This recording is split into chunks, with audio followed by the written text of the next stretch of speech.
Hi everyone, welcome back to another video from Gameplay Classic. Today in this video we are going to be learning how to enable aim assist in T3 Arena.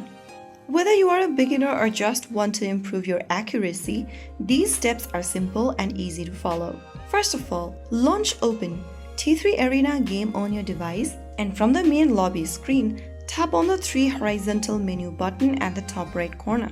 Here in the pop-up, click on Options. Under Options, make sure you are under Controls and click on Assistive Options at the top. Find Aiming Assist option under Control Assist and make sure both of them are turned on.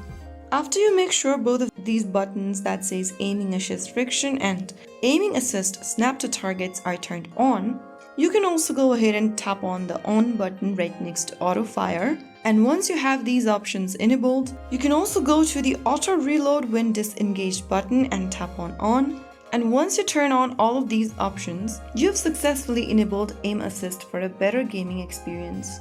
Using Aim Assist is allowed by the game, but always follow fair play rules. So that's how you can easily enable Aim Assist in T3 Arena. If you found the video helpful, don't forget to like, share and subscribe to the channel. I will be back again in the next video. Thank you for watching.